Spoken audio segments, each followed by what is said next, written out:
this review, I'm going to cover an anthology written by probably one of the best American storytellers.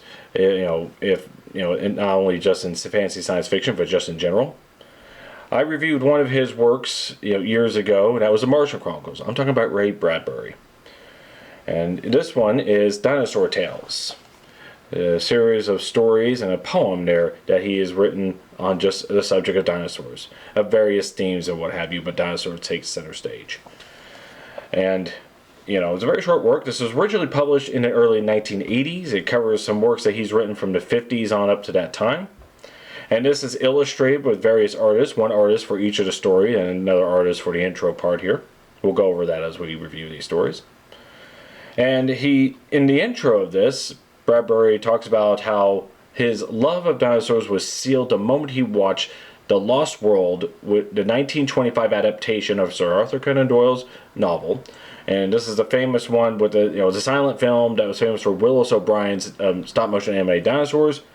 And Willis O'Brien was also involved in King Kong, which Bradbury also watched.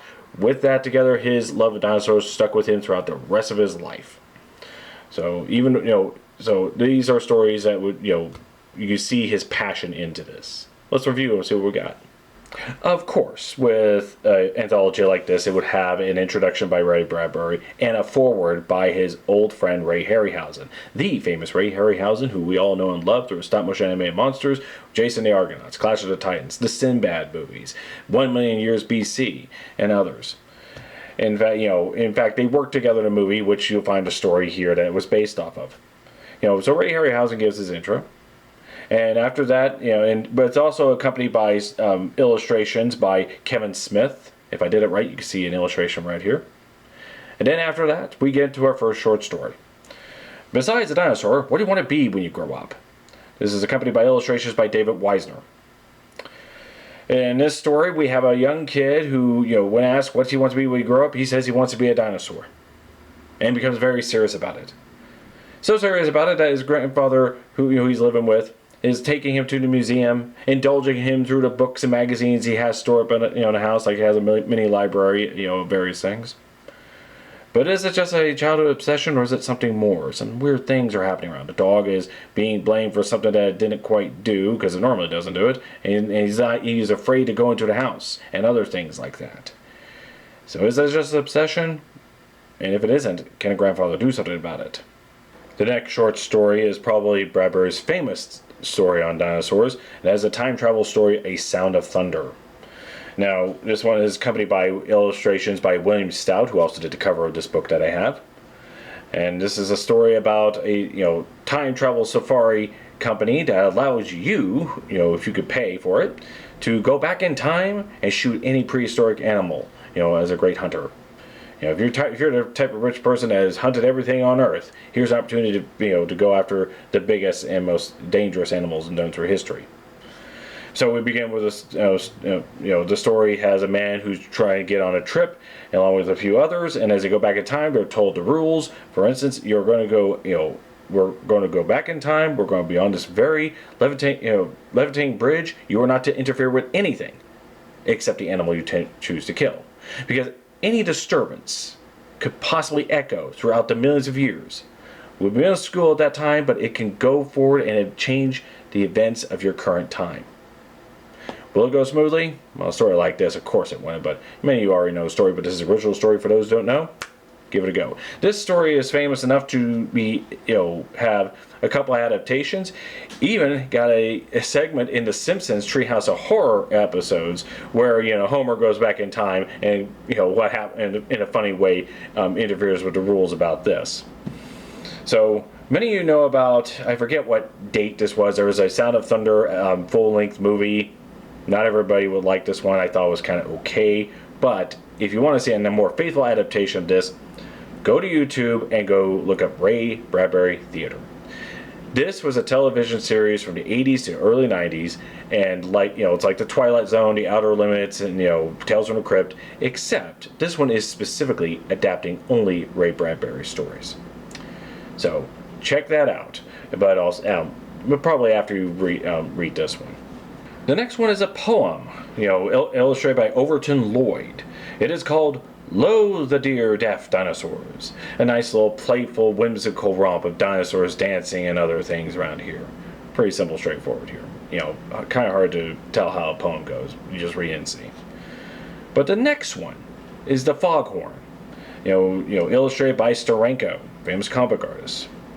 Now, this is a story that we later adapted to The Beast of 20,000 Phantoms. That's where he worked with Ray Harryhausen, who created the monster for that.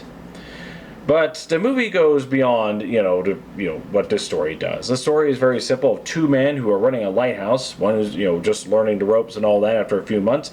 But he's also shown that every so often, a beast from the depths show up because of the foghorn. And it's a little bit of a tragedy because, this is probably a creature millions of years old, probably from an ancient civilization, what have you. But, they have a discussion about this and what the guy's theory is, what it was. But when the foghorn rises, after, every year or so, he will come up from the depths and try to answer the call. And, things go a little bit further than that, so I won't get into. The next short piece, and it's a very short piece, called What If I Said That Dinosaur Is Not Dead? And it's illustrated by Gahan Wilson. And this is this very short piece was about a couple of kids, and they see what appears to be a dinosaur on the street, and and it's a very humorous. It feels like a humorous anecdote, especially when a cop comes by and what he does with this animal. And then we come across our last short story, Tyrannosaurus Rex, illustrated by Jean Giraud, which you probably are more familiar with him as the famous French artist Moebius of heavy metal fame and what have you. So in this, we are dealing with a stop-motion animator who is pressured by a very stingy producer to make this little, dinosaur film. And with that, he as no matter how he tries, the producer comes in and pushes him further. Very mean, not very encouraging way, although he says so.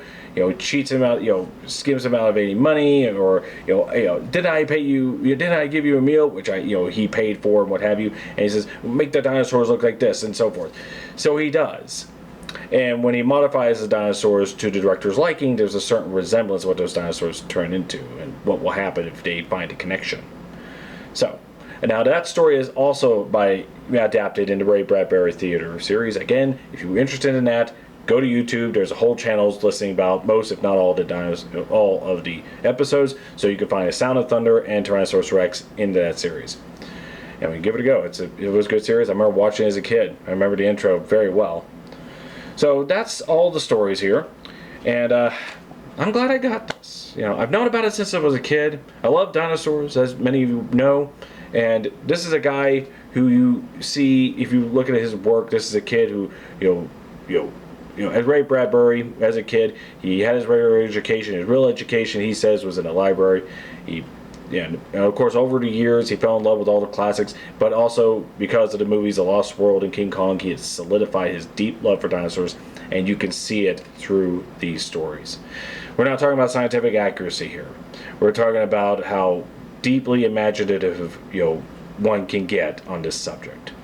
There are some very tense stories. There's some very lighthearted stories. You can go anywhere you want, but this is how he went with these. So, and of course, accompanied by the stories are all the illustrators I just mentioned. You can't go wrong with it. It's a short piece. Look at this. I mean, all page-wise, it's 144 pages. It's even less than that because I'm counting the contributors about this. So 142. You'll go by this fast. It's about the size of a graphic novel or trade paperback comic book. So if you got it, it could be a very quick read, very enriching, which you should, especially with Bradbury. I got several of his works on the shelf. I got Fahrenheit 451. I got The Illustrated Man. I want to get something wicked this way comes because I watched that movie a lot as a kid. Just be enriched by myself because I don't feel like I got enough just reading the original works. But I did with this one. So give it a shot. If you see this in the used bookstore or what have you, grab it. You won't be disappointed. Especially if you're a paleophile like myself. So there you go. Ray Bradbury's Dinosaur Tales. Thank you all for watching. You have a nice day.